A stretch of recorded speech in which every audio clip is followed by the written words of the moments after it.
5 भारतीय लोगों की मौत होती है दुबई के अंदर डेली।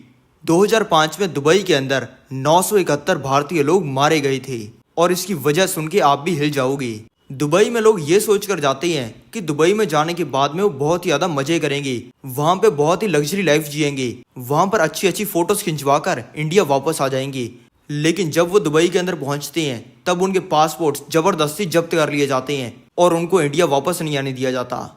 और ये लोग होते हैं आपके जैसे जो कि दुबई में शेख, लड़कियां, गाड़ियां, पैसा, पावर, पार्टीज देखकर चले जाते हैं बिना दुबई की असली सच्चाई जाने।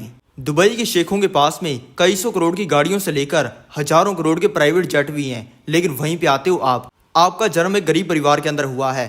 आपके मम्मी पापा को आपसे बहुत ज्यादा उम्मीद है, वो चाहते हैं कि आप उनको प्राउड महसूस करवाओ। आपके ऊपर है अपने माँ बाप का, रिश्तेदारों का, दोस्तों का प्रेशर। आप एक गरीबी में रह रहकर परेशान हो चुके हो, अब आपको जल्दी से जल्दी करोड़पति बनना है। ऐसे एक दिन आप YouTube खोलते हो और YouTube पर वहां पे आपको एक व्लॉग रिकमेंड होता है जिसमें दुबई की लग्जरी लाइफ दिखाई जा रही होती है। आपको ये व्लॉग बहुत पसंद आता है तो आप इसको लाइक भी कर देते हो। फिर आपको दिखाया जाता है दुबई का दूसरा, तीसरा, चौथा, 5वां व्लॉग। हर वीडियो में आपको ये दिखाया जाता है कि दुबई के अंदर हर इंसान मजे कर रहा है, हर इंसान करोड़पति है और सिर्फ आप ही गरीब हो।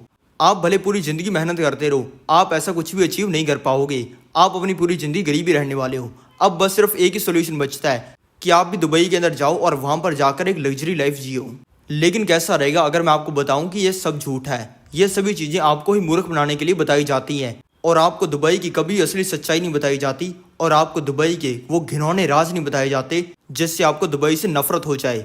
तो चलो जानते हैं दुबई की असली सच्चाई। दोस्तों, सबसे पहले ये जानते हैं कि दुबई के पास में इतना पैसा आया कहाँ से।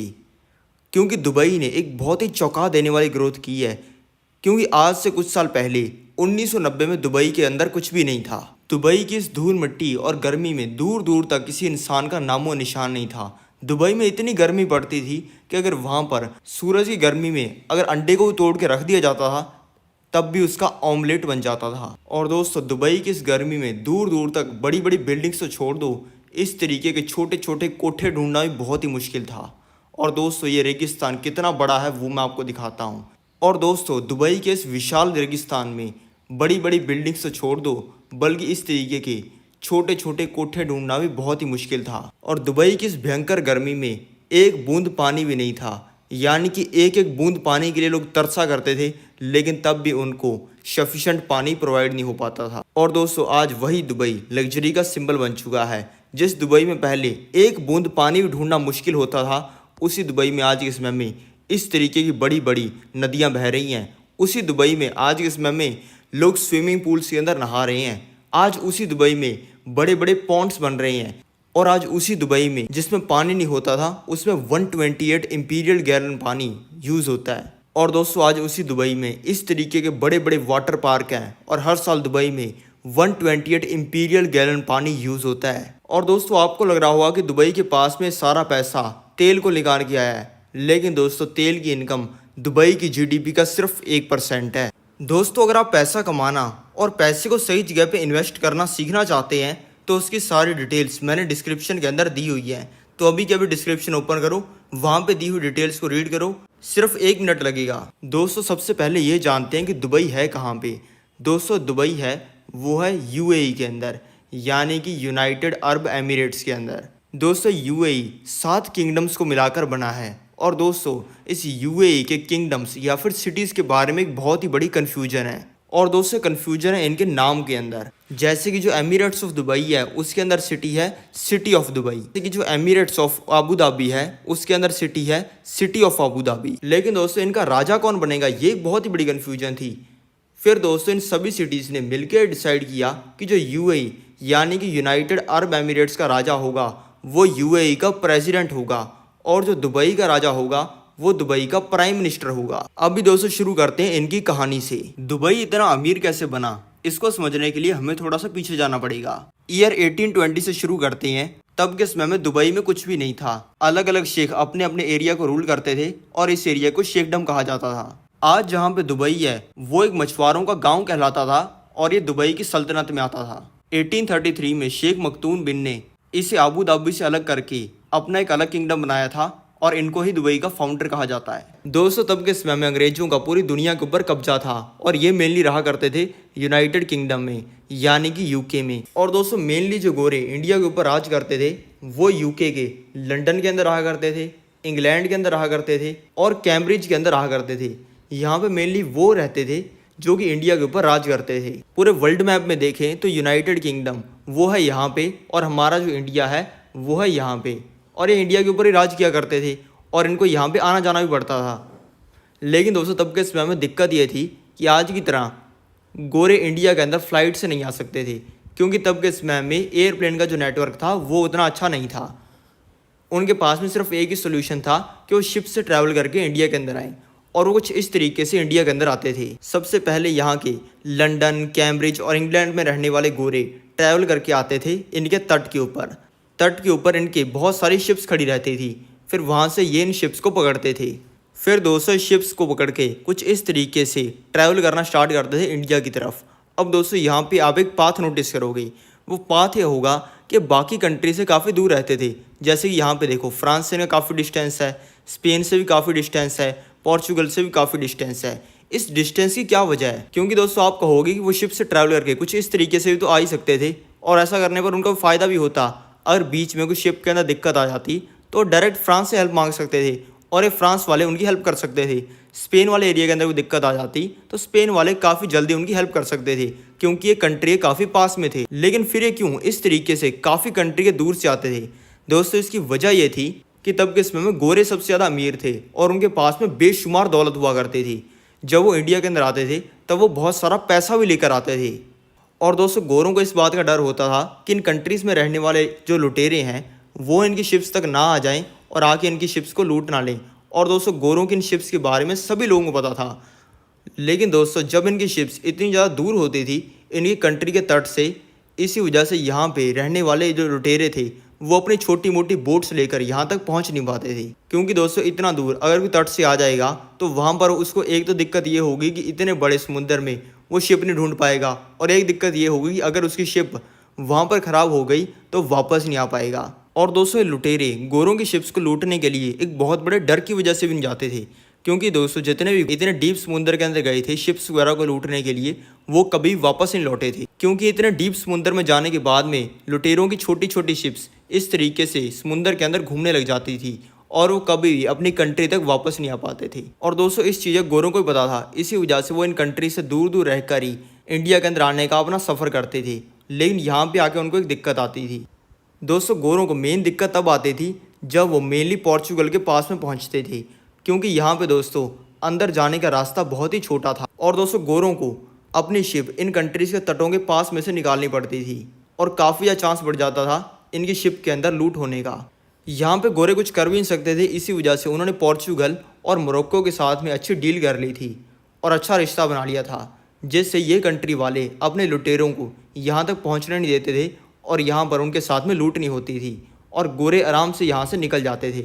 लेकिन दोस्तों मेन गोरों को दिक्कत आती थी आगे। जैसे कि मैंने आपको बताया कि जो गोरे थे वो पोर्चुगल और मोरक्को के बीच में से तो आसानी से निकल जाते थे। इसके दोस्तों आगे गोरे या फिर अंग्रेज काफ़ी आसानी से ट्रैवल कर लेते थे, क्योंकि दोस्तों इसकी एक वजह थी। उस टाइम में दोस्तों यहाँ पे मोरक्को हो गई, अल्जीरिया हो गई, लिबिया हो गई, तुनीशिया हो गई, इन सभी कंट्रीज़ के पास में पैसा था और इनको ज़्यादा ये लूट पाट करना ये सब घाटे का सौदा लगता था। यहाँ के जो लोग थे वो ऐसे ही पैसा कमा लिया करते थे, उनको लूट वगैरह करने की ज़रूरत नहीं पड़ती थी। मेन दोस्तों गोरों को दिक्कत आती है इन देशों के पास में आकर, जैसे कि इजिप्ट हो गया, सीरिया हो गया, लेबनान हो गया, इजराइल हो गया और जॉर्डन हो गया।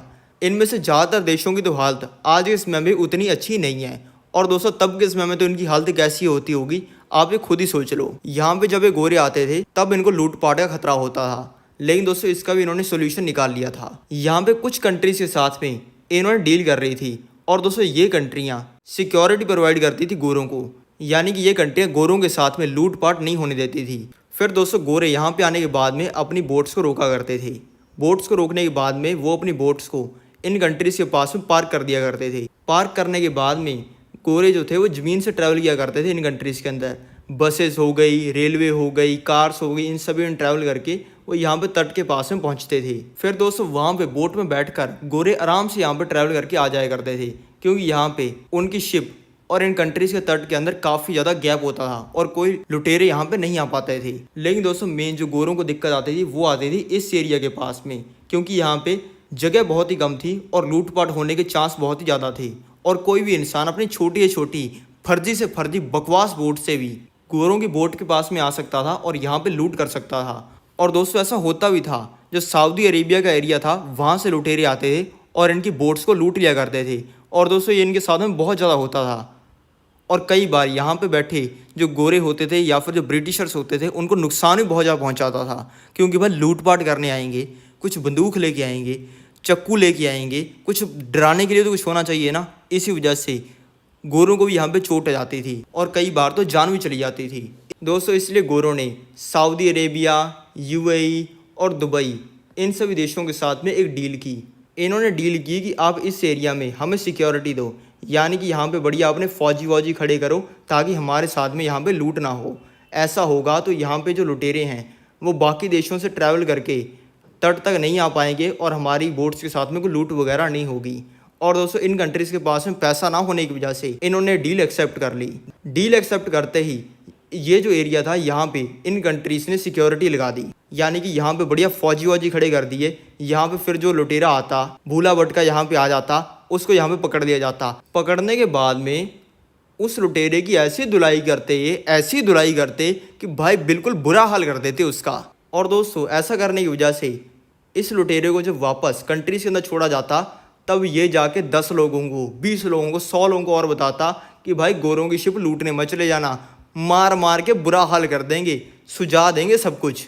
और दोस्तों ये कंट्री वाले ऐसा इसलिए कर रहे थे क्योंकि उनको ये करने का रोकड़ा मिल रहा था। गोरे इनको पैसा दे रहे थे कि तुम ये करो, हम तुम्हें पैसा देंगे, यहाँ पे सिक्योरिटी लगा दो। और दोस्तों जब गोरों की इन कंट्री वालों ने इतनी ज़्यादा सेवा की तब गोरे इनसे बहुत ज़्यादा खुश हो गए। गोरों ने कहा कि भाई बंदे तो ये हैं, मज़ा आ गया। और इसके बाद में ये समुंदर से ट्रैवल करने के बाद में आराम से मुंबई के अंदर पहुंचने लग गए। फिर दोस्तों इन कंट्री वालों ने कहा कि भाई तुम यहाँ से नॉन स्टॉप जाते हो, नॉन स्टॉप जाने की क्या ज़रूरत है, तुम बिल्कुल हमारे पास में से गुजरते हो, बिल्कुल हमारे तट के पास में से, तो दिक्कत क्या है, 2-3 दिन हम भाइयों के पास में लगा जाया करो, थोड़ी सी मोड़ लिया करो अपनी शिप को मोड़ के हमारी कंट्री में आया करो। यहाँ पे बढ़िया तुम्हें होटल्स देंगे, सुंदर सुंदर लड़कियां देंगे, पूरे तुम्हारे मजे करवाएंगे, तो भाई रुक जाया करो। गोरों ने कहा कि भाई बात तो सही है, बंदे वैसे ही हमारी बहुत ही खातिरदारी कर रहे हैं तो इनके पास में रुकना स्टार्ट कर देती। इसी वजह से दोस्तों जब अंग्रेजों की कोई भी शिप इंडिया के अंदर जाया करती वो यहाँ पे जरूर रुका करती, क्योंकि ये उनकी बहुत ही बढ़िया सेवा करते थे, पूरी उनको मौज करवाते थे, जो उन्हें चाहिए होता था वही उन्हें उपलब्ध करवाते थे। तो गोरों को भाई इनका ये काम बहुत ही पसंद आया। गोरों ने कहा कि भाई मज़ा आ गया यहाँ पे आके। तो गोरों को ये रुकने भी दे रहे थे अपने यहाँ पे कंट्रीज़ के अंदर। तो गोरों ने इनकी पीठ पर छुरा मारने का सोचा। इन्होंने सोचा कि हमारे को यहाँ पे रुकने दे रहे हैं, हम इनके ऊपर कब्जा कर लेते हैं, जैसा कि हमने इंडिया के साथ में किया है ना वही इनके साथ में करते हैं। धीरे धीरे करके हम यहाँ पे अपनी पावर को बढ़ाते जाएंगे और बिल्कुल इनके ऊपर कब्जा कर लेंगे। दोस्तों ये कंट्री वाले गोरों की इतनी सेवा कर रहे थे, लेकिन तब भी गोरे इनकी ही पीठ के ऊपर छुरा मारने का सोच रहे थे। दोस्तों गोरों को ये जहाँ पे रुकने के लिए देते थे वो था इतना सा एरिया। यहाँ पे इन्होंने होटल्स भी बना रखे थे, खाने पीने के लिए भी जगह बनवा रखी थी, सड़कें बनवा रखी थी और सब कुछ बनवा रखा था। गोरों को लगा कि भाई इनकी कंट्री के अंदर यहाँ पे इतना इंतजाम है तो इनकी बाकी कंट्री के अंदर तो पता नहीं यार क्या ही होगा, क्या बड़ी बड़ी इनके पास में बिल्डिंगें होंगी। तो धीरे धीरे करके कब्जा कर लेते हैं इनके ऊपर। धीरे धीरे करके उन्होंने इनकी कंट्री के अंदर जाना स्टार्ट किया। जब भी ये इनसे मिलते तब उनको कहते कि भाई थोड़ा आगे दिखा लाओ, आगे कैसी है तुम्हारी कंट्री। दोस्तों धीरे धीरे करके गोरे इनकी कंट्रीज़ के अंदर आगे पहुँचते गए। ये जो मैं रेड मार्क यहाँ पे कर रहा हूँ ये मैं दिखा रहा हूँ कि गोरे कहाँ तक पहुँच गए। यहाँ तक पहुँचते पहुँचते गोरों को लगा कि यार यहाँ तक तो कुछ मिला नहीं इन कंट्री के अंदर, आगे तो ज़रूर कुछ होगा। लेकिन दोस्तों जब गोरे यहाँ तक पहुँचे, जो मैंने आपको ब्लैक लाइन ड्रॉ की है, तब उन्होंने देखे रेत के टीले और गोरों ने देखा कि यहाँ पे तो हर जगह मिट्टी ही भरी हुई है, दूर दूर तक किसी इंसान का नामो निशान ही नहीं है। गोरे तो ये सोच के आए थे कि इन्होंने जो डेवलपमेंट इनके तट के ऊपर कर रखी है उससे भी 100 गुना डेवलपमेंट इन्होंने इनकी कंट्री के अंदर कर रखी होगी, लेकिन ऐसा तो कुछ भी नहीं था। दोस्तों जब अंग्रेज इनके रेगिस्तान के अंदर पहुंच गए तब इनको वहां पर एक समझदार सा इंसान मिला। उस इंसान को पूरी देश दुनिया का अच्छे से ज्ञान था और उसको समझ आ चुका था कि गोरे हमारी कंट्री के ऊपर कब्जा करना चाहते हैं। लेकिन जो बाकी लोग थे इनकी कंट्री के, उनको इस चीज़ का आइडिया नहीं था। उनको तो लग रहा था कि ऐसे ही हमारी कंट्री देखना चाहते हैं, इनको दिखा लाते हैं। उस इंसान ने समझाया कि बेटा यहाँ पे आने की गलती मत करना, क्योंकि यहाँ पे कुछ है तो है नहीं, बिल्कुल भाई रेत के टीले हैं। इतनी गर्मी यहाँ पे पड़ती है कि तुम्हारा बुरा हाल हो जाएगा। तुम बहुत ज़्यादा गोरे हो ना, शक्ल तुम्हारी बहुत ज़्यादा गोरी है, थोड़े दिन में बिल्कुल काले कलूटे हो जाओगे। और ये इंडिया वालों की तरह भोले नहीं है, क्योंकि दोस्तों तब के समय में इंडिया वाले तो थे बिल्कुल भोले लोग। इनको तो भाई अपने वश के अंदर किया जा सकता था और इनको मूर्ख बनाया जा सकता था। लेकिन भाई जो ये सऊदी वाले थे, ये थे खतरनाक आदमी। उस इंसान ने गोरों को समझाया कि यहाँ पर आके हमारी कंट्री के ऊपर कब्जा करने की कोशिश में अपना हाथ तुम मत जलाओ, क्योंकि एक तो यहाँ पे गर्मी है, एक यहाँ पे कुछ है नहीं, ऐसे तुम्हारा नुकसान होगा। और ऊपर से अगर तुमने पंगे लेने की सोची तो ये तुम्हारा हाथ काट भी देंगे। और दोस्तों उस इंसान ने एक्चुअल में बताया कि ये होता है यहाँ पे। इसलिए दोस्तों गोरों ने इनकी कंट्री के ऊपर कोई भी कब्जा नहीं किया और यहाँ पे रुकना ही बंद कर दिया। उन्होंने कहा कि भाई ठीक है, पैसे लेने वाले रिलेशन रखते हैं, हम नहीं तुम्हारे पास में रुकने वाले। और वहाँ से डायरेक्ट इंडिया आने लग गए। दोस्तों अगर आप पैसा कमाना और पैसे को सही जगह पे इन्वेस्ट करना सीखना चाहते हैं तो उसकी सारी डिटेल्स मैंने डिस्क्रिप्शन के अंदर दी हुई है। तो अभी के अभी डिस्क्रिप्शन ओपन करो, वहाँ पे दी हुई डिटेल्स को रीड करो, सिर्फ 1 मिनट लगेगा। फिर दोस्तों 1966 में दुबई के अंदर तेल मिल गया। ये तेल बाकी सिटी से कंपैरिजन में तो कम था, लेकिन था। और फिर दोस्तों शेख राशिद को समझ आ गया कि ये जो तेल है ज़्यादा समय के लिए नहीं चलने वाला। और दोस्तों उनकी एक सोच थी और उनका एक कोट बहुत फेमस है, जिसमें वो कहते हैं कि मेरे दादा ऊँट की सवारी करते थे, मेरे पिता ऊँट की सवारी करते थे, मैं मर्सिडीज चलाता हूँ, मेरा बेटा लैंड रोवर चलाएगा, उसका बेटा रोल्स रॉयस चलाएगा, लेकिन उसका जो बेटा होगा वो वापस ऊँट की सवारी करेगा। और उनको पता था कि ये चीज़ होने वाली है। उनको समझ आ गया था कि तेल तो आने वाले समय के अंदर ख़त्म हो जाएगा और कई सौ सालों तक इनकम आती रहे। इसलिए दुबई को एक ऐसी सिटी बनाने की ज़रूरत है जिसके अंदर लोग ट्रैवल करने के लिए आए, घूमने फिरने के लिए आए। दुबई के शेख ने 2 चीज़ों के ऊपर फोकस करने का सोचा। एक तो था शिप से ट्रैवल, एक था एयर ट्रैवल। सबसे पहले इन्होंने ये सोचा कि जो शिप से ट्रैवलिंग होती है उसको हम दुबई के अंदर कैसे बढ़ाऊं। पहले दोस्तों दुबई के अंदर छोटे छोटे शिप आया करते थे, लेकिन दोस्तों दुबई के शेख को समझ में आ गया था कि छोटे छोटे शिप से बड़ा पैसा नहीं बनने वाला। बड़ा पैसा बनाना है तो बड़े बड़े शिप्स को भी दुबई के अंदर लाना पड़ेगा। इसी वजह से दोस्तों इनकी ये जो खाड़ी थी जिससे दुबई के अंदर शिप्स आया करते थे, उसको इन्होंने और ज़्यादा गहरा करवाया। और दोस्तों हुआ भी ऐसा ही, सारी दुनिया के बड़े बड़े शिप्स ने दुबई के अंदर आना स्टार्ट कर दिया और दुबई एक ऐसी जगह बन गई जहाँ पे हर कोई शिप वाला आना पसंद करता था। और दोस्तों इसी वजह से ये है दुबई का मैप। और ये देखो इनकी खाड़ी कितनी बड़ी दिख रही है, यानी कि दूर आसमान से भी इनकी जो खाड़ी है जिसके अंदर बड़े बड़े शिप आते हैं वो दिखती है। और दोस्तों इसकी वजह से बड़े बड़े शिप्स ने दुबई के अंदर आना स्टार्ट कर दिया। और दोस्तों ये करने के बाद में दुबई के शेख ने किया दूसरा काम। फिर दोस्तों और ज़्यादा शिप्स दुबई के अंदर आई। इसी वजह से दुबई के शेख ने जेबल अली पोर्ट बनवा दिया और ये है जेबल अली पोर्ट। आप कोई कि यार इसमें ज़्यादा दम तो लग ही नहीं रहा, ये 5-6 डब्बे से पड़े हैं, कुछ ज़्यादा चला नहीं होगा। लेकिन दोस्तों ये इसकी जूम्ड इन पिक्चर है। अब दोस्तों चलो मैं आपको जूम आउट करके दिखाता हूँ कि कितना बड़ा है। 1-2 डब्बों से कई सौ डब्बे हो चुके हैं अभी। और अब देखो, अब तो लगता है आप गिनती भी नहीं कर सकते हो कि यहाँ पर कितने डब्बे हैं। और दोस्तों ये भी सारा जेबल अली पोर्ट का ही हिस्सा है और ये सभी डब्बे हैं। और दोस्तों आपको बता दूं साइज़ कंपैरिजन के लिए, और दोस्तों मैं आपको साइज़ कंपैरिजन के लिए बता दूं कि यहाँ पे ये जो वाइट है ये कार है और यहाँ पे ये जो डब्बा है ये है उसका साइज़। और यहाँ पे दोस्तों सिर्फ एक नहीं है, यहाँ पे ये कार खड़ी हुई है।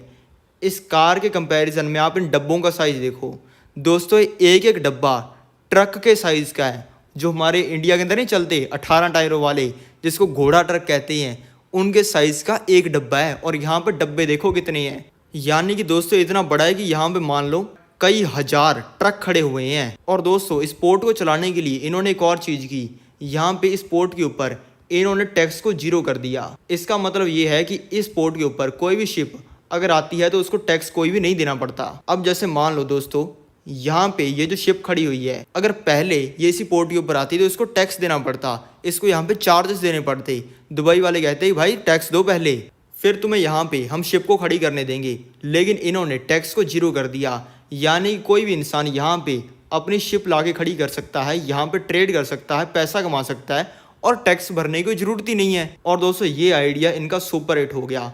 यहाँ पर हजारों शिप्स आनी स्टार्ट हो गई डेली की। यहाँ पे आज इसमें भी देखो अब कितनी शिप्स खड़ी हुई हैं। और इसी वजह से दोस्तों यहाँ पर डेली बहुत सारी शिप्स आनी स्टार्ट हो गई। आपको मैं दिखाता हूँ कि यहाँ पर आज के समय में जब इसकी गूगल सैटेलाइट से फ़ोटो खींची हुई है तब यहाँ पे कितनी शिप्स खड़ी थी। यहाँ पे देखो 1 2 3 4 5 6 7 8 9 10 11 12। लेकिन दोस्तों अब आप कहोगे सिर्फ 12 शिप्स, ये तो काफ़ी कम नहीं हुई। लेकिन दोस्तों मैं आपको दिखाता हूँ कि कितनी बड़ी होती हैं शिप्स। यहाँ पे एक नॉर्मल साइज की शिप है। अभी मैं इसको बिना कुछ जूम आउट करे मैं आपको एक छोटी वाली जो नॉर्मल शिप्स होती हैं वो दिखाता हूँ कि वो कितनी बड़ी होती हैं। दोस्तों यहाँ मैं इसको स्क्रॉल कर रहा हूँ, यहाँ पे छोटी वाली शिप्स को मैं ढूंढ रहा हूँ और दोस्तों यहाँ पे मुझे शिप्स मिल गई हैं। ये हैं दोस्तों शिप्स, यहाँ मैं आपको दिखाता हूँ। ये मैंने साइज उतना नहीं रखा है, जूम आउट नहीं किया मैंने। और ये है यहाँ पे जूम करने पता चल रहा है कि यहाँ पे ये शिप खड़ी हुई हैं। ये दोस्तों नॉर्मल घूमने फिरने वाली शिप्स हैं। और अगर इन सभी शिप्स को मिलाया जाएगा ना, सभी को मतलब यहाँ पे जितनी भी लाइन के अंदर खड़ी हैं सभी को मिलाया जाएगा तब भी ये उस एक शिप के बराबर नहीं पहुँचेंगे। और दोस्तों जब इन्होंने पोर्ट के ऊपर टैक्स को जीरो किया तब यहाँ पर डेली बहुत सारी शिप्स आनी स्टार्ट हो गई। और दोस्तों दुबई की जीडीपी का 24% हिस्सा इसी जगह से आना स्टार्ट हो गया। अभी दोस्तों दुबई की लोकेशन है ना वो बहुत ही ज़ोरदार है। जो दुबई है वो पड़ता है Oman, Saudi Arabia, Qatar, Kuwait, Iran, Iraq जैसी कंट्रीज़ के साथ में।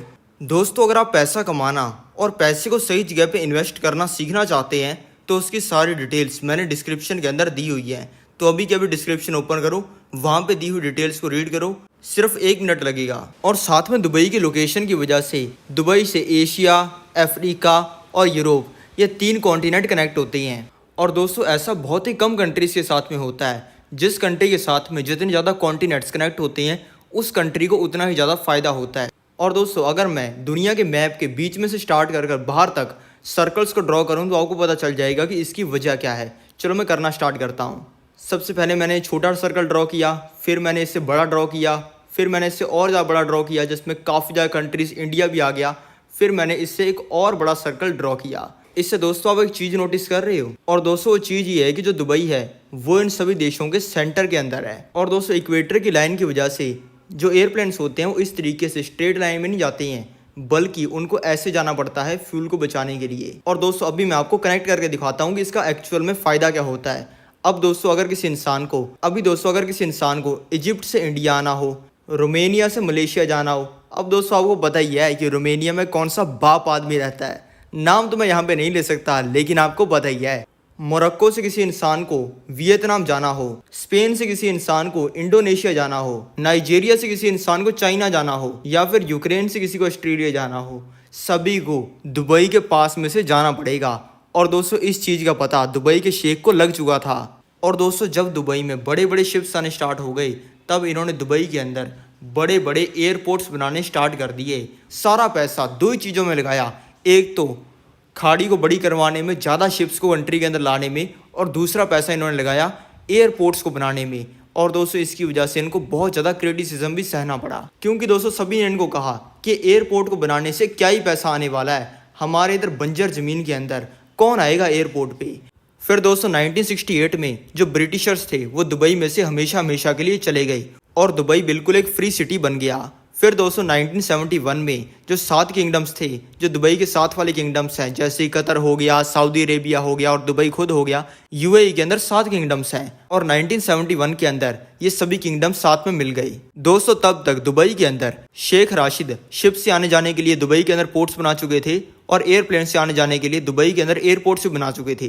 दोस्तों तब तक जो पोर्ट्स थे उनसे तो शिप्स आनी स्टार्ट हो चुकी थी, क्योंकि दुबई में भले कम ही फैसिलिटीज़ थी लेकिन बाकी सिटीज़ जैसे कतर और आबू धाबी इनसे तो ज़्यादा फैसिलिटी थी। लेकिन दुबई के अंदर ओवरऑल कुछ ऐसा नहीं था जिसकी वजह से लोग एयरप्लेन से स्पेशल ट्रैवल करके दुबई के अंदर आए। दोस्तों जब दुबई के अंदर शिप्स आनी स्टार्ट हुई तब दुबई के अंदर कमर्शियल एक्टिविटी स्टार्ट हो गई, क्योंकि दोस्तों जब शिप्स दुबई के अंदर आती थी तब उनके अंदर लोग भी बैठकर दुबई के अंदर आते थे। और दोस्तों तब के समय में जो बाकी सिटीज़ थी वो तो तेल के पैसे से मजे कर रही थी और बाकी सिटीज़ के शेख तो लड़कियों के ऊपर, घरों के ऊपर, गाड़ियों के ऊपर पैसा उड़ा रहे थे। लेकिन वहीं पे दुबई के राजा शेख राशिद दुबई को एक तगड़ी सिटी बनाने के ऊपर पैसा लगा रहे थे। दोस्तों अगर आप पैसा कमाना और पैसे को सही जगह पे इन्वेस्ट करना सीखना चाहते हैं तो उसकी सारी डिटेल्स मैंने डिस्क्रिप्शन के अंदर दी हुई है। तो अभी के अभी डिस्क्रिप्शन ओपन करो, वहाँ पे दी हुई डिटेल्स को रीड करो, सिर्फ 1 मिनट लगेगा। और दोस्तों दुबई का शिप्स के मामले के अंदर दबदबा बन गया पूरी दुनिया के अंदर। लेकिन दोस्तों तब इनका एयरपोर्ट का धंधा उतना अच्छे से नहीं चल रहा था। इन्होंने दुबई के अंदर इस तरीके के वर्ल्ड क्लास बड़े बड़े एयरपोर्ट्स तो बना दिए थे, लेकिन यहाँ पे एयरप्लेन्स ही नहीं आ रही थी। इसी वजह से दुबई के शेख को समझ आ गया कि यहाँ पे भाई वैसे तो एयरप्लेन आने नहीं वाले, धक्के से यहाँ पे लाने पड़ेंगे। और जैसे शिप्स के मामले में हम पूरी दुनिया के बापू बने हैं, उसी तरीके से हमें एयरपोर्ट के मामले के अंदर भी बनना पड़ेगा। फिर दोस्तों शुरू हुआ दुबई का एयरप्लेन्स के मामले के अंदर सभी का बापू बनने का सफ़र। फिर दोस्तों दुबई के शेख ने एक चीज़ देखी। दुबई के शेख ने देखा कि जो पाकिस्तान का कराची में बना हुआ एयरपोर्ट है वो एक बहुत ही बिजी एयरपोर्ट है। दोस्तों तब के समय में पाकिस्तान का कराची एयरपोर्ट एक बहुत ही बिजी एयरपोर्ट था और ज़्यादातर फ़्लाइट्स पाकिस्तान के कराची एयरपोर्ट से होकर ही जाया करती थी। दुबई के शेख ने भी सोचा कि हम भी चलो एयरपोर्ट्स के मामले के अंदर पूरी दुनिया के अंदर अपना दबदबा बनाते हैं। फिर दोस्तों दुबई के शेख ने पाकिस्तान से एयरप्लेन खरीदने स्टार्ट किए और पाकिस्तान से एयरप्लेन खरीद कर अपनी एक एयरलाइन कंपनी शुरू कर दी जिसका नाम रखा गया एमिरेट्स। दुबई के शेख ने बहुत ही बड़ा रिस्क लेकर इतना ज़्यादा पैसा एमिरेट्स एयरलाइन में लगाया कि जो एमिरेट एयरलाइंस थी वो बेस्ट बन गई। तब के समय में सबसे सस्ती फ़्लाइट्स एमिरेट्स की थी। सबसे ज़्यादा मज़ा एमिरेट्स की फ़्लाइट के अंदर ट्रैवल करने में आता था। सबसे ज़्यादा कन्वीनियंस एमिरेट्स की फ़्लाइट्स के अंदर होती थी क्योंकि सारा तेल का पैसा एमिरेट्स की फ़्लाइट्स के अंदर लग रहा था। इसी वजह से एमिरेट्स का पूरी दुनिया के अंदर दबदबा बनना स्टार्ट हो गया और बाहर के देशों की फ़्लाइट्स को भी दुबई के अंदर लाने के लिए प्लेन लैंडिंग के चार्जेस 0 कर दिए और पूरी सपोर्ट देनी स्टार्ट कर दी। यानी कि जब कोई प्लेन एक कंट्री से दूसरी कंट्री में जा रहा होता तब उसको सहूलियत देते कि आप हमारी कंट्री के अंदर प्लेन उतार सकते हो वापस तेल भरने के लिए एयरप्लेन में। जैसे कि मैंने आपको बताया था कि जो दुबई है वो वेल कनेक्टेड है बाकी सभी कंट्रीज़ के साथ में और दोस्तों सभी के लिए ईजी पड़ता है कि वो दुबई में से होकर आगे जाएं। इसी वजह से दोस्तों दुबई के अंदर काफ़ी ज़्यादा एयर ट्रैवल होना स्टार्ट हो गया और दोस्तों इसकी शुरुआत करते ही दुबई सिंगापुर एयरलाइंस का, इंडिया एयरलाइंस का और मलेशिया एयरलाइंस का रिफ्यूलिंग पॉइंट बन गया। यानी कि जब इन कंट्रीज़ की फ़्लाइट्स जाती तब वो तेल दुबई के एयरपोर्ट से भरवाते और वहाँ पर तेल भरवाने के लिए रुकते और दोस्तों इसी वजह से दुबई एक रिफ्यूलिंग पॉइंट बन गया ज़्यादातर एयरप्लेन्स का। और जो प्लेन्स एक कंट्री से दूसरी कंट्री के अंदर जा रहे होते थे वो दुबई के अंदर ही रुकते थे। इसी वजह से दुबई एयरलाइंस और एयरप्लेन्स के मामले के अंदर सारी दुनिया का बाप बन गया और नंबर 1 बन गया और दुबई ने इस इंडस्ट्री के अंदर सबको पीछे छोड़ दिया। दुबई के अंदर एयरप्लेन से लोग आ तो रहे थे लेकिन उनको आगे कुछ मज़ा नहीं आ रहा था क्योंकि तब दुबई का माहौल कुछ ऐसा था, ये मिट्टी में बने हुए घर, ना मज़े करने के लिए कुछ, बस रहने के लिए थोड़ी सी जगह थी और लोगों को उतना मज़ा नहीं आ रहा था। और दोस्तों दुबई के शेख को इससे समझ आ गया कि अब शिप से भी लोग दुबई के अंदर आ रहे हैं, एयरप्लेन से भी लोग दुबई के अंदर आ रहे हैं, लेकिन उनको दुबई के अंदर आकर मज़ा नहीं आ रहा है। इसलिए अब दुबई को ऐसी सिटी बनाना पड़ेगा जिसमें लोगों को ट्रैवल करने के अंदर बहुत ज़्यादा मज़ा आए। ऐसा करते दुबई के अंदर शिप से भी लोग आने लग गए, एयरप्लेन से भी लोग आने लग गए। लेकिन जो टूरिस्ट दुबई के अंदर आते थे उनको एक दिक्कत होती थी। तब के समय में जो दुबई के रूल्स थे वो बहुत ही ज़्यादा स्ट्रिक्ट थे और जो बाहर के लोग आते थे वो थे वेस्टर्न कल्चर के। उनको ऐसे ही छोटी छोटी फ्रॉक डाल के घूमना, रास्ते के अंदर नाच देना, बिकनी डाल के घूमना, कच्छा पहन के बाजार में घूमना, वो सब पसंद था और वो दुबई करने नहीं देता था और उनको काफ़ी दिक्कत होती थी। इसलिए इन्होंने रूल्स को चेंज करने की कोशिश करनी स्टार्ट कर दी, लेकिन सभी के प्रेशर की वजह से यूएई ने इनको ये करने नहीं दिया। फिर उन्होंने काफ़ी सोचा कि क्या कर सकते हैं। फिर इनको एक आइडिया आया। इन्होंने सोचा कि रूल्स को चेंज तो नहीं कर सकते, लेकिन ये तो कर सकते हैं कि लोग अगर रूल नहीं फॉलो करते हैं तो हम कुछ उन्हें कहें ना। आज के समय में अगर आप दुबई में जाओगे तो आपको पता चलेगा कि वहाँ के रूल बहुत ज़्यादा स्ट्रिक्ट हैं। पेपर के ऊपर आप कच्छा पहन के यहाँ नहीं घूम सकते, वहाँ नहीं घूम सकते, और आप वहाँ पे बीच पर जाओगे लोग ऐसे कच्छे पहन के घूम रहे होंगे। इसी तरीके के दुबई के अंदर बहुत सारे पनिशेबल लॉज हैं जिनको अगर एक्चुअल में इम्प्लीमेंट करना स्टार्ट कर दिया जाए तो आधे टूरिस्ट तो दुबई के अंदर ऐसे जेल में चले जाएंगे। इसलिए उन रूल्स को अगर कोई इंसान फॉलो नहीं भी करता है तब भी उसको कुछ नहीं कहते हैं। और आज के समय में दुबई के अंदर काफ़ी ज़्यादा ओपन रूल्स एंड रेगुलेशंस हैं ताकि बाहर के टूरिस्ट दुबई के अंदर आएँ, उनको कोई दिक्कत महसूस ना हो और बार बार दुबई के अंदर आएँ। फिर दोस्तों जो लोग दुबई के अंदर आ रहे हैं उनको अट्रैक्ट करने के लिए और दुबई को एक अच्छी टूरिस्ट प्लेस बनाने के लिए इन्होंने दुबई के अंदर सबसे बड़े होटल बनाने स्टार्ट कर दिए, सबसे बड़ी बिल्डिंग्स बनाने स्टार्ट कर दी और दुबई में हर चीज़ को नंबर 1 बनाना स्टार्ट कर दिया। और दुबई के शेख एक ही चीज़ के अंदर बिलीव करते हैं, वो सोचते हैं कि हमारे देश के अंदर या तो कोई चीज़ ओनली 1 होनी चाहिए, यानी कि वैसी दुनिया के अंदर कोई भी चीज़ नहीं होनी चाहिए, या फिर जो चीज़ हमारे देश के अंदर है वो नंबर 1 होनी चाहिए, यानी कि जैसी भी उस तरीके की चीजें हैं उन सभी से वो बड़ी हो, लंबी हो या फिर वो ज़्यादा एंटरटेनिंग हो। और दोस्तों इसी वजह से आप दुबई में जाकर शार्क्स के साथ में भी तैर सकते हो, यानी कि शार्क खतरनाक वाली। और दोस्तों इन्होंने धीरे धीरे करके दुबई के अंदर ग्लैमर ऐड करना स्टार्ट कर दिया। दोस्तों अगर आप पैसा कमाना और पैसे को सही जगह पे इन्वेस्ट करना सीखना चाहते हैं तो उसकी सारी डिटेल्स मैंने डिस्क्रिप्शन के अंदर दी हुई है। तो अभी के अभी डिस्क्रिप्शन ओपन करो, वहाँ पे दी हुई डिटेल्स को रीड करो, सिर्फ 1 मिनट लगेगा। यहाँ तक दुबई उतना डेवलप नहीं हुआ था जितना आप सोच रहे हो। अभी तक यहाँ पे छोटी मोटी बिल्डिंग्स बनी थी और दुबई को टूरिस्ट प्लेस बनाने का काम शुरू हुआ था। फिर धीरे धीरे करके इन्होंने दुबई के अंदर बुर्ज अल अरब होटल बना दिया। और दोस्तों ये होटल दुनिया का पहला 7 स्टार होटल था। इसके अंदर जो गेस्ट आते थे उनके लिए प्राइवेट बीच था और जो लोग हेलीकॉप्टर से आना चाहते हैं उनके लिए स्पेशल एक हेलीपैड था। और शेख राशिद के और भी बहुत सारे प्लान थे दुबई के अंदर चीजें करने के, लेकिन उससे पहले उनकी मौत हो गई।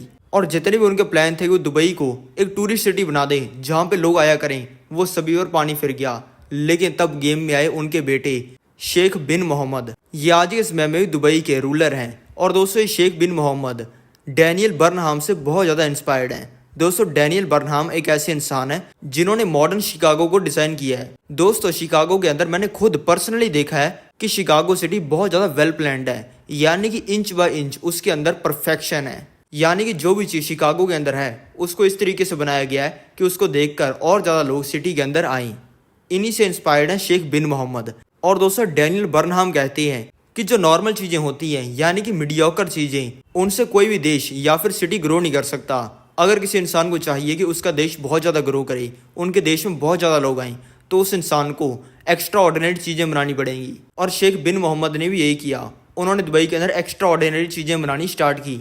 इन्होंने बुर्ज खलीफा जैसे बिल्डिंग्स बनानी स्टार्ट की। इन्होंने बड़े बड़े टैंकर्स भेजे, बड़ी बड़ी शिप्स भेजी जो कि पानी के ऊपर मिट्टी डालती थी और वहाँ पे आइलैंड बनाती थी। आज के समय में इन्होंने दुबई के अंदर बहुत सारे आइलैंड बना रखे हैं, वो भी आर्टिफिशियल, जिसके ऊपर हजारों लाखों लोग रहते हैं। लेकिन दोस्तों इनको एक्सपेंशन करते वक्त एक दिक्कत आ गई। दोस्तों ये दिक्कत ये थी कि इतने बड़े इंफ्रास्ट्रक्चर को पानी की जरूरत थी, यानी कि जितनी ज़्यादा कोई बिल्डिंग बड़ी होगी उसकी ज़मीन के अंदर उतना ही ज़्यादा पानी होना चाहिए, क्योंकि रेतीली ज़मीन के ऊपर बिल्डिंग टिकती नहीं है। एक इनको और दिक्कत आ गई, जब इतने लोगों ने दुबई के अंदर आना स्टार्ट कर दिया तब इनका पानी ख़त्म हो गया, यानी कि उनके पास में पीने के लिए पानी नहीं बचा। इसी का सोल्यूशन निकालने के लिए इन्होंने स्टडी करनी स्टार्ट कर दी और फिर एक आइडिया के साथ में आए। इन्होंने कहा कि हम किसी दूसरी कंट्री से पानी नहीं लेंगे क्योंकि वो एक टेम्पररी चीज़ है, हमें खुद ही पानी बनाना पड़ेगा। ये सोचकर इन्होंने बड़ी बड़ी फैक्ट्रीज बनानी स्टार्ट कर दी सिर्फ पानी को प्यूरिफाई करने के लिए, और पानी को प्यूरिफाई करना स्टार्ट कर दिया। और इन्होंने एक और स्टडी कंडक्ट करनी स्टार्ट कर दी। इन्होंने सभी लोगों को कह दिया कि दुबई की जमीन के नीचे पानी ढूंढो जो कि बिल्कुल साफ हो। सभी लोगों ने कहा कि तू तो मूर्ख है, क्योंकि यहाँ पे रेगिस्तान की जमीन के नीचे साफ पानी कहाँ से मिल जाएगा। क्योंकि दोस्तों बाकी सिटीज के शेखों ने पानी के अंदर खुदाई इसी वजह से करके देखी थी, क्योंकि उनको लग रहा था कि यार रेगिस्तान के अंदर कौन सा पानी होगा। जब शेख बिन मोहम्मद ने ये चीज़ करवानी स्टार्ट की तब दुबई की ज़मीन के नीचे पानी मिल गया, और इस पानी का यूज़ इन्होंने बिल्डिंग्स के नीचे डालने के लिए किया ताकि बड़ी बड़ी बिल्डिंग स्टेबल रहें। और दोस्तों फिर इन्होंने दुबई के अंदर टैक्स जीरो कर दिया। आज के समय में अगर आप दुबई के अंदर शिफ्ट हो जाते हो तो आपको कोई भी टैक्स भरने की कोई ज़रूरत नहीं है। और दोस्तों इन्होंने दुबई के अंदर जो एक्सपेंशन किया वो ऑयल के पैसे से, टूरिज्म के पैसे से और ट्रेड के पैसे से किया। और दोस्तों टैक्स जीरो करने की वजह से अमीर लोगों ने दुबई के अंदर शिफ्ट होना स्टार्ट हो गया। और दोस्तों जब अमीर लोग दुबई के अंदर शिफ्ट होने स्टार्ट हुए तब उनका पैसा भी तो दुबई के अंदर ही शिफ्ट होने लग गया। करोड़पति से लेकर अरबपति लोग दुबई के अंदर आकर रहने लग गए। अब दोस्तों चलो बात करते हैं इनकी सिटीजनशिप के सीक्रेट्स के बारे में। दोस्तों दुबई की पॉपुलेशन 35 लाख लोगों की है, जिसमें से सिर्फ 3 लाख लोग ही एमिराटी हैं, यानी कि शेख टाइप के लोग हैं, और बाकी सारे बाहर के लोग हैं। दोस्तों दुबई की सिटीजनशिप लेने के लिए कुछ कंडीशंस होनी चाहिए। दुबई की सिटीजनशिप या तो उन लोगों को मिलती है जो कि अरबी होते हैं, या फिर जो 1925 से पहले दुबई के अंदर शिफ्ट हुए होते हैं, या फिर जिनके माँ बाप एमिराटी होते हैं। अब दोस्तों आप कहोगे यार हमारा भाई है जग्गी, उसने कनाडा में जाकर गोरी से शादी की है, अभी पीआर के मजे ले रहा है, ऐसा ही दुबई में कर लेंगे, वहाँ पे जाके किसी सुंदर सी लड़की के साथ में शादी कर लेंगे और दुबई की सिटीजनशिप मिल जाएगी। दोस्तों ऐसे नहीं मिलती है दुबई की सिटीजनशिप। ऐसा करके सिर्फ औरतों को ये सिटीजनशिप मिलती है, और किसी औरत को ये सिटीजनशिप 5 साल जब उसकी शादी को हो जाती हैं और उसके एक बच्चा हो जाता है तब उसको मिलती है, और अगर बच्चा नहीं होता है तो 10 साल बाद में सिटीजनशिप मिलती है। और भी कुछ लोगों को सिटीजनशिप देते हैं। अगर कोई इंसान किसी बाहर की कंट्री का बहुत ही तगड़ा आर्टिस्ट है, अगर कोई इंसान एक बहुत ही तगड़ा साइंटिस्ट है, मतलब उसके आविष्कार बिल्कुल ज़बरदस्त हैं, अगर कोई इंसान बहुत ही तगड़ा डॉक्टर है जिसको बहुत ज़्यादा अवार्ड्स वगैरह मिले हैं और उनको 10 साल से ज़्यादा का एक्सपीरियंस है, उन लोगों को सिटीजनशिप मिल जाती है। लेकिन दोस्तों सिटीजनशिप मिलने के बाद में भी इन लोगों को वोटिंग राइट्स नहीं मिलते, यानी कि वोट नहीं कर सकते दुबई के अंदर। दोस्तों एक एमिराती सिटीजन पैदा होते ही करोड़पति बन जाता है। दुबई की सिटीजनशिप जिस इंसान के पास में है उसको फ्री एजुकेशन मिलती है, फ्री हेल्थ केयर मिलता है, हाउसिंग अलाउंस मिलता है। ये एक तरीके की मंथली इनकम होती है जो कि लोगों को दी जाती है। अगर कोई इंसान प्राइवेट सेक्टर के अंदर काम कर रहा है तो उस इंसान को महीने के 1.5 लाख रुपए तक मिलते हैं। दुबई के सिटीजन्स को फ्री जॉब भी मिलती है। और दोस्तों दुबई का कोई सिटीजन है, अगर उसको ज़मीन चाहिए और उसके पास में ज़मीन नहीं है तो वो रिक्वेस्ट कर सकता है। ऐसा करने पर काफ़ी ज़्यादा चांस है कि उसको दुबई के अंदर फ्री में ज़मीन मिल जाएगी। और दोस्तों ये सब करके जो दुबई के एमिराती सिटीजन हैं उनको खुश रखना चाहते हैं, क्योंकि जो बाकी दुबई के साथ में सिटीज़ हैं जैसे कि अबू धाबी हो गई, कतर हो गई, इन सभी के अंदर पिछले कुछ सालों के अंदर बहुत ज़्यादा प्रोटेस्ट हुए हैं इन सिटीज़ की गवर्नमेंट डेमोक्रेटिक ना होने की वजह से। यानी कि लोगों ने इस चीज़ की वजह से प्रोटेस्ट किया है कि इनकी जो सिटीज़ की गवर्नमेंट है वो डेमोक्रेटिक नहीं है। यानी कि उन सिटीज़ की अगर लोग चाहें तो उनकी गवर्नमेंट को हटा नहीं सकते, और एक कौन राजा बनेगा ये भी अपनी फैमिली में से ही चूज़ करते हैं। लेकिन दोस्तों ऐसा एक भी प्रोटेस्ट दुबई के अंदर पिछले कुछ सालों के अंदर देखने को नहीं मिला, क्योंकि दुबई के एमिराती सिटीजन्स की ऐसी मौज है, वो क्यों करेंगे प्रोटेस्ट। दोस्तों चलो अब मैं आपको बताता हूँ दुबई की सच्चाई, दुबई के वो घिनौने राज जो कि कभी किसी के सामने नहीं आने दिए जाते, और ऐसे राज जिनको सुन के आपकी रूह कांप जाएगी। 2004 में इंडिया, पाकिस्तान, बांग्लादेश की एम्बेसीज को दुबई ने 880 कंस्ट्रक्शन वर्कर्स की बॉडी दी। बॉडी का मतलब आप समझ गए, यानी कि उनकी मौत हो चुकी थी। जब इन एम्बेसीज ने दुबई से पूछा कि इनकी मौत कैसे हुई, दुबई ने कहा कि जी इनमें से 30% वर्कर्स की मौत ऑन साइट डेथ की वजह से हुई है।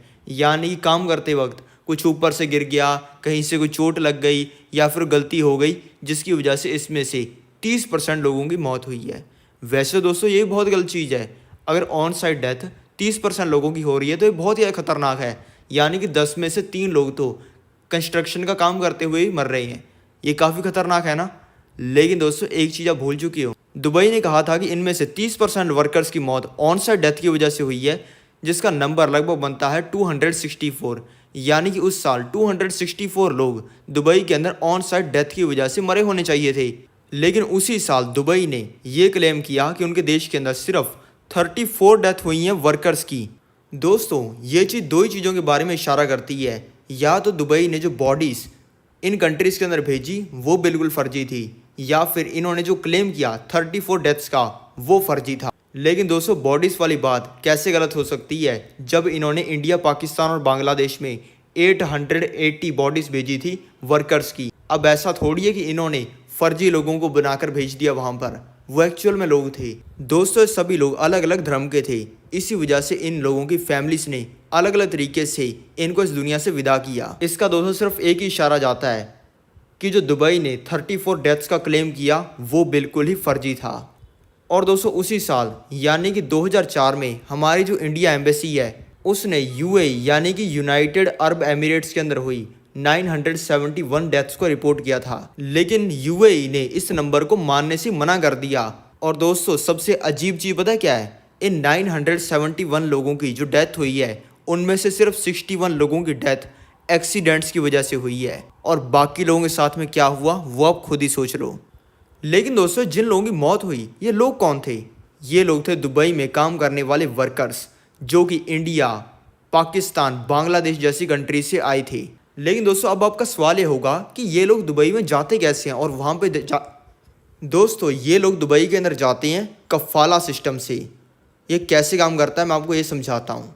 दोस्तों कफ़ाला सिस्टम में इंडिया, पाकिस्तान और बांग्लादेश के अंदर रिक्रूटिंग एजेंसीज होती हैं जिनको दुबई ने या फिर यूएई ने ये परमिशन दे रखी होती है कि वो इन कंट्री से वर्कर्स को रिक्रूट कर सकते हैं, यानी कि वहाँ से वर्कर्स को यूएई के अंदर ला सकते हैं। दोस्तों इन वर्कर्स को दुबई के अंदर लाने के लिए एजेंसीज जो लोग गांव देहात के अंदर काम कर रहे होते हैं उनको लालच देती हैं, उनको लालच देती हैं कि आप दुबई के अंदर जाकर 1.5-2 लाख रुपया आराम से कमा सकते हो और आप जितना यहाँ पे काम कर रहे हो उससे तो बहुत ही कम काम करने को आपको मिलेगा और आपको फ्री में खाना मिलेगा, फ्री में रहने के लिए मिलेगा, फ्री में वहाँ पे सुंदर सुंदर लड़कियाँ मिलेंगी और पता नहीं क्या क्या लालच देते हैं।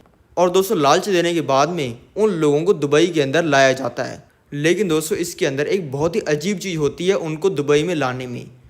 अभी दोस्तों यूएई ने रूल बना रखा है कि हायरिंग एजेंसीज जिन वर्कर्स को इन देशों से दुबई के अंदर लाएंगी उनसे वो कोई फ़ीस नहीं चार्ज करेंगी, यानी कि उनकी टिकट का पैसा ही एजेंसीज देंगी और उनके आने जाने का थोड़ा मोटा खाना वाना खाने का वो भी खर्चा ही एजेंसीज करेंगी। लेकिन दोस्तों ये चीज़ उल्टी होती है। ये एजेंसीज जिन वर्कर्स को या फिर जिन मजदूरों को दुबई के अंदर लाती हैं उनसे पैसा चार्ज करती हैं और इन जैसे लोगों से 2-3 हज़ार डॉलर मांगती हैं इनको दुबई में पहुंचाने के। 2-3 हज़ार डॉलर ये लगभग होते हैं 1.5 से लेकर 2 लाख रुपए। अब आप सोचो कि यार मजदूरों के पास में 1.5-2 लाख रुपए कहाँ से आते हैं। अभी मैं आपको समझाता हूँ कि कहाँ से आते हैं। दोस्तों अगर आप पैसा कमाना और पैसे को सही जगह पे इन्वेस्ट करना सीखना चाहते हैं तो उसकी सारी डिटेल्स मैंने डिस्क्रिप्शन के अंदर दी हुई है। तो अभी के अभी डिस्क्रिप्शन ओपन करो, वहाँ पे दी हुई डिटेल्स को रीड करो, सिर्फ 1 मिनट लगेगा। दोस्तों ये मजदूर इस 1.5-2 लाख रुपए के अमाउंट को भरने के लिए या तो कुछ अपना ही बेच देते हैं, यानी कि इनके पास में कोई छोटी मोटी चीज़ होती है। किसी के पास में अपनी ज़मीन पड़ी हुई है, किसी के पास में उसके पापा की दी हुई कोई बाइक पड़ी है बिल्कुल खटारा सी, वैसी 4-5 चीज़ें बेच दी, अपना फ़ोन बेच दिया। इस तरीके की चीज़ों को बेच के या तो ये पैसे को इकट्ठा करते हैं या फिर अगर ऐसा नहीं हो पाता है, जो कि 90% लोगों के साथ में नहीं हो पाता है, क्योंकि भाई मजदूर है उसके पास में क्या ही एसेट होगा जो कि 50,000 रुपये का है और जिसको बेच भी सकता है। और दोस्तों जिन लोगों के पास में पैसा नहीं होता वो लोन्स लेते हैं, यानी कि कर्जा लेते हैं। अब दोस्तों या तो ये लोग कर्जा अपने किसी जानकार से लेते हैं और वो भी इनको राजी खुशी एक बारी के लिए कर्जा दे देते हैं कि यार दुबई में जा रहा है आराम से लौटा देगा।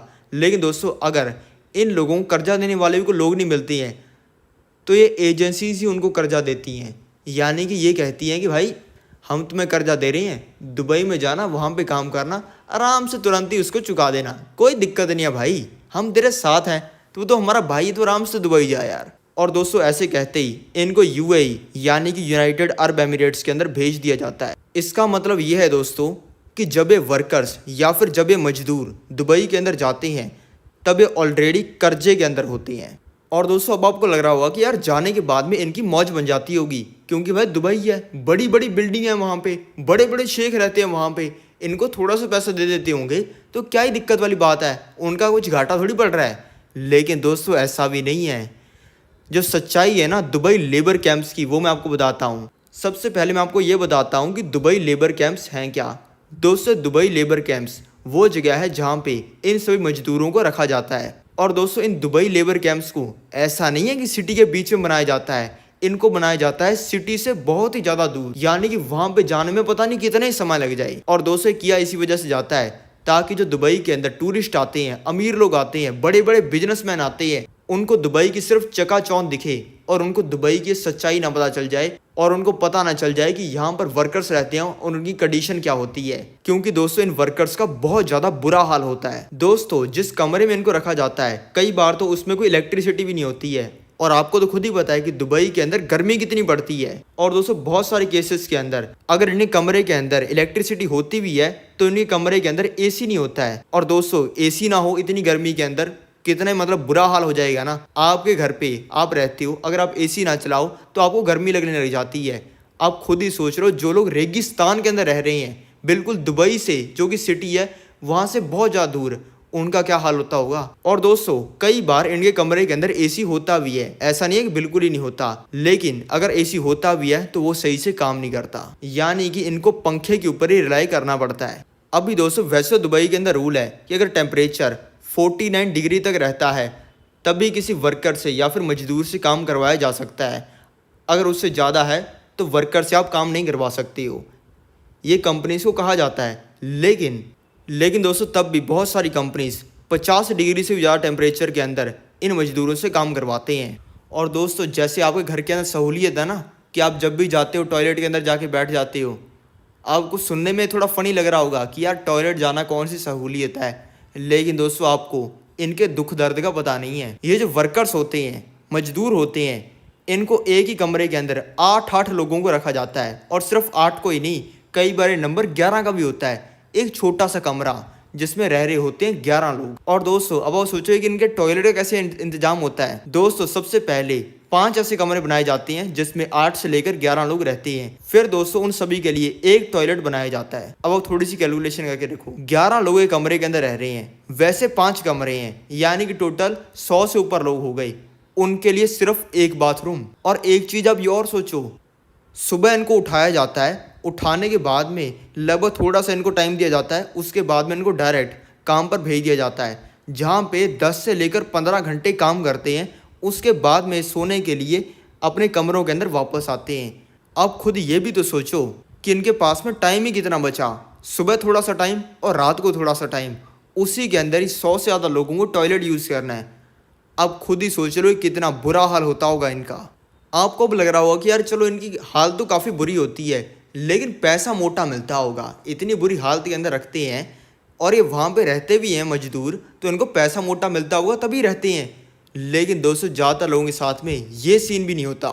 जितना इनको प्रॉमिस किया जाता है उनसे बहुत ही कम पैसे इनको दिए जाते हैं। दोस्तों जिस इंसान ने आर्टिकल लिखा है उसने बताया कि उसको एक ईमेल आई थी दुबई के माइग्रेंट वर्कर की, और उसने दुबई के मजदूरों के बारे में एक ऐसी चीज़ बताई थी जिसे सुनकर आपकी भी रूह कांप जाएगी। उस ईमेल में उस इंसान ने लिखा था कि मैं भी कफाला सिस्टम से दुबई के अंदर आया हूँ एज अ माइग्रेंट वर्कर, यानी कि मजदूर बन के मैं दुबई के अंदर आया हूँ। और उसने एक दिल दहला देने वाली चीज़ें उसके अंदर लिखी थी। उसने लिखा था कि जहाँ पे मैं काम करता था वहाँ पे मेरा एक पाकिस्तानी दोस्त था और उसको $2 पर आवर की सैलरी मिलती थी।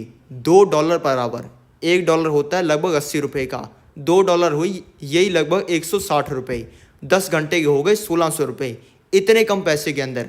और दोस्तों इतना भी नहीं, कई लोगों को तो इससे भी कम पैसा मिलता है। उसने ईमेल में लिखा था कि जो मेरा पाकिस्तानी दोस्त था उससे 50 डिग्री टेम्परेचर के अंदर काम करवाया जाता था, और जिसमें उसको सूरज की किरणों के बिल्कुल नीचे खड़े रहना पड़ता था, यानी कि तपता हुआ सूरज, उससे निकल रही बहुत ही गर्मी, जिसके नीचे खड़े होकर काम करना होता था। कोई शेड नहीं, कुछ नहीं, और उसके नीचे भी बहुत ही ज़्यादा मेहनत वाला काम, कुछ तोड़ने वाला काम, कुछ फिक्स करने वाला काम, जिसमें बहुत ज़्यादा जोर लगता है।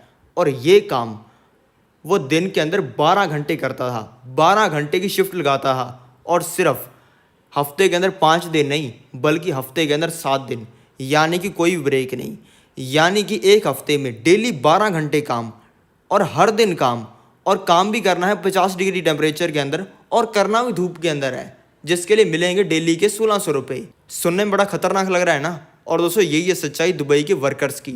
दोस्तों जब मजदूर दुबई के अंदर जाते हैं तब उनके पासपोर्ट तक जब्त कर लिए जाते हैं, और सिर्फ पासपोर्ट ही नहीं, उनके फ़ोन भी जब्त कर लिए जाते हैं, ताकि वो किसी इंसान को फ़ोन करके बता ना दें कि उनकी क्या हालत है। और दोस्तों ये सिर्फ 1-2 लोगों के साथ नहीं, जितने भी लोग दुबई के अंदर वर्कर बन के जाते हैं उनमें से ज़्यादातर लोगों के साथ में ये चीज़ होती है।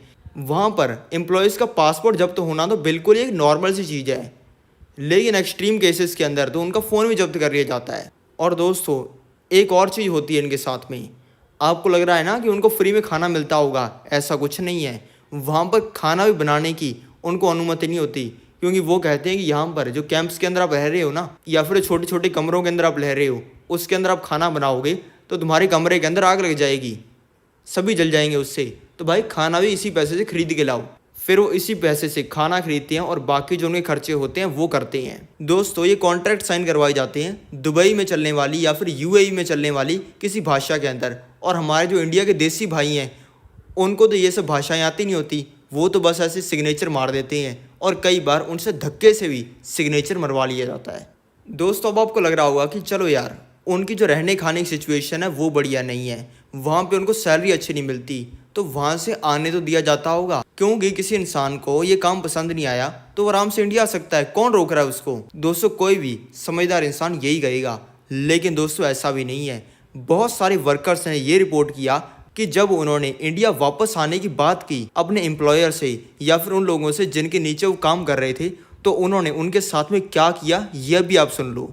उन्होंने बताया कि जैसे कुत्ते को हड्डी नहीं दिखाई जाती, यानी कि उसके मुंह में पानी लाने के लिए, उसी तरीके से उन वर्कर्स को उनकी सैलरी दिखाते हुए उन्हें दबा के पीटा गया और पीट पीट के उनका बुरा हाल कर दिया गया और उनके ऊपर गलत क्राइम्स के भी इल्जाम लगाए गए जो कि उन्होंने किए नहीं थे। और दोस्तों, ये ह्यूमन राइट वायलेशन होंगे भी क्यों ना, क्योंकि इन सभी वर्कर्स का पासपोर्ट तो ये पहले ही जब्त कर लेते हैं और बिना कोई पासपोर्ट के इंडिया में उन लोगों की कोई हेल्प नहीं कर सकता इंडिया आने में। यानी कि अगर उनके पास में पासपोर्ट नहीं है तो वो इंडिया भी नहीं आ सकते हैं, इसलिए इनका फायदा उठाया जाता है इनके एम्प्लॉयर्स के द्वारा। अभी दोस्तों, आप इस सिचुएशन के अंदर खुद को इमेजिन करके देखो, आपके बड़े बड़े सपने थे और आपको बड़ी बड़ी चीज़ें दिखाकर, बड़े बड़े सपने दिखाकर दुबई के अंदर लाया गया और लाने के बाद में आपसे डेली 15-15 घंटे काम करवाया जाता है तपती सूरज की गर्मी के अंदर, और आपको पैसा भी ज़्यादा नहीं दिया जाता और आपके सामने कोई उम्मीद नहीं है कि कभी आपके पास में इतना पैसा जुट पाएगा जिससे आप इंडिया वापस लौट पाओ।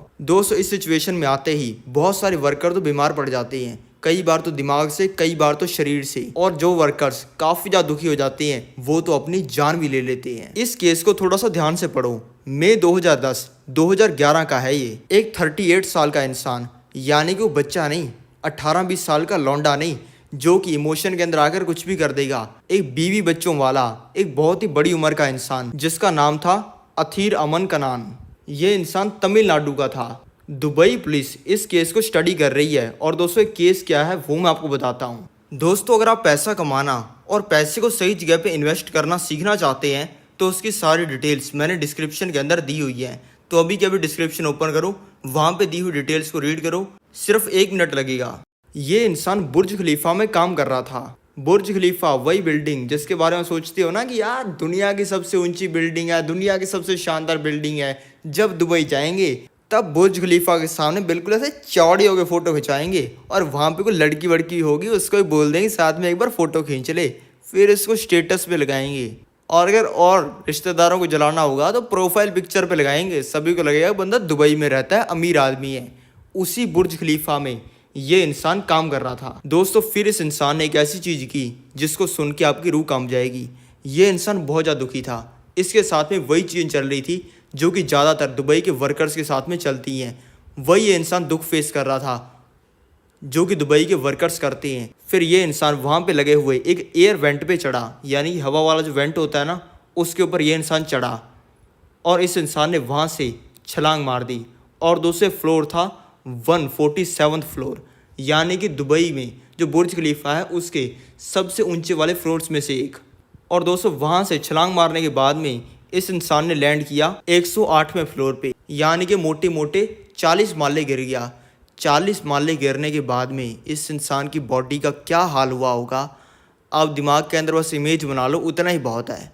और अगर आपने अच्छे से इमेज बना ली तो शायद आपको उल्टी भी आ जाए। और दोस्तों, ये कहानी पढ़ो, बहुत इंटरेस्टिंग है। दुबई की कंपनी के अंदर एक बंदा काम करता था इंडिया का। उसका जो पूरा घर था वो इस कंपनी के अंदर काम करके ही चलता था। यानी कि वो जब इंडिया के अंदर पैसा भेजता था तब उसके बच्चे खाना खाते थे, तब उसके बच्चे स्कूल में जाते थे, तब उसके बच्चे कपड़े पहनते थे, उसकी बीवी कपड़े खरीदती थी और उसके ओनर को पता था कि भाई इसका पूरा घर इसी चलता है। और वो इंसान खाना भी वहाँ पे काम करके खाता था, क्योंकि भाई डेली की सैलरी मिलती थी वहाँ पे।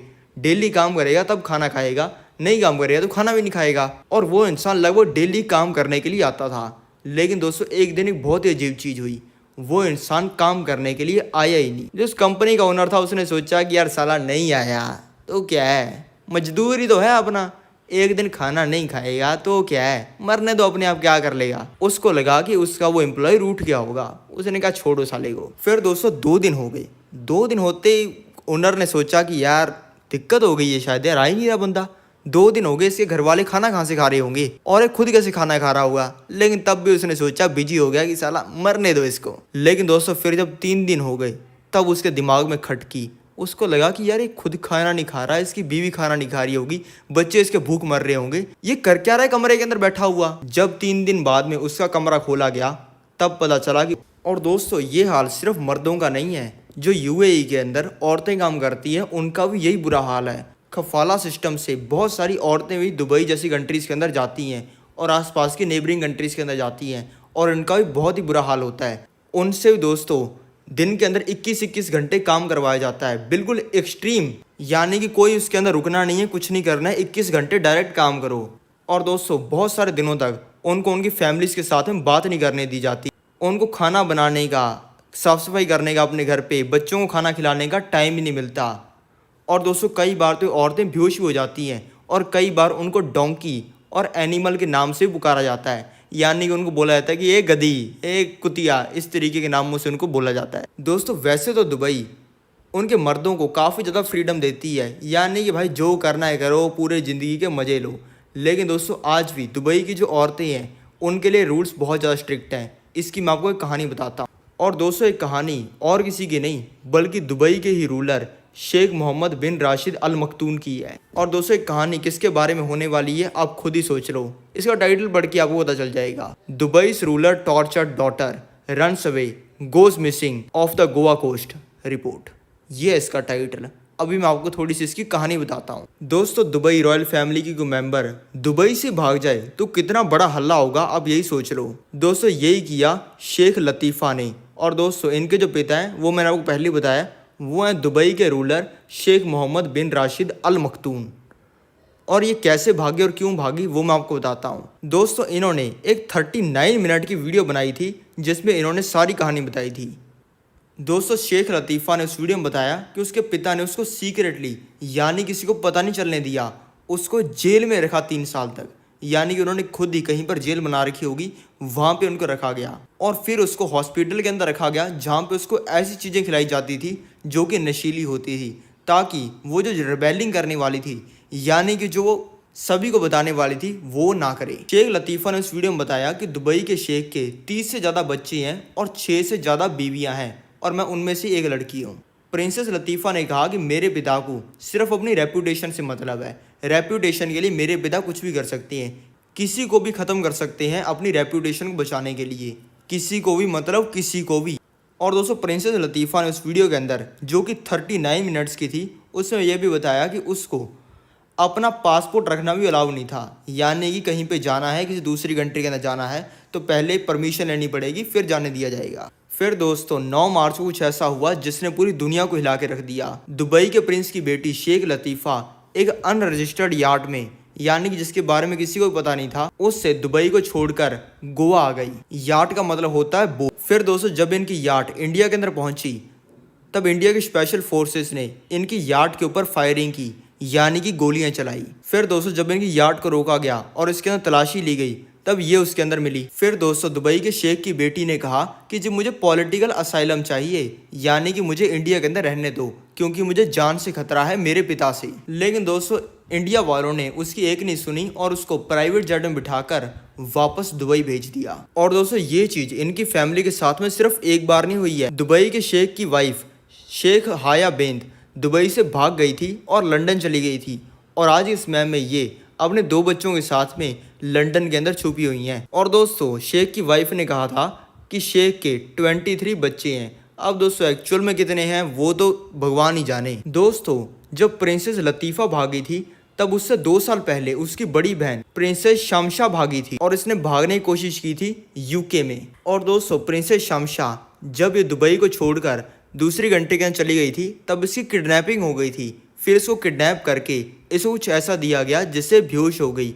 बेहोश होने के बाद में इसको प्राइवेट जेट में बिठाकर वापस दुबई लाया गया और बाद में पता चला कि ये किडनैपिंग इसके पिता ने करवाई थी। और दोस्तों ये सब चीज़ें छुपी हुई इसी वजह से रह जाती हैं और पब्लिक के अंदर इसीलिए नहीं आ पाती क्योंकि दुबई एक सेंट्रलाइज्ड कंट्रोल कंट्री है। दुबई के अंदर दुबई के बारे में क्या दिखाया जाएगा क्या नहीं दिखाया जाएगा उसमें काफ़ी ज़्यादा कंट्रोल गवर्नमेंट का ही रहता है और गवर्नमेंट डिसाइड करती है क्या दुबई गवर्नमेंट के बारे में दिखाया जाना चाहिए क्या नहीं दिखाया जाना चाहिए। और वो तो अपने बारे में अच्छा ही दिखाना चाहेंगे ना, वो तो ये नहीं चाहेंगे कि उनकी सच्चाई पूरी दुनिया के सामने जाए, वो जो कारनामे कर रहे हैं पूरी दुनिया को उसके बारे में पता चले और दुबई की इमेज ख़राब हो।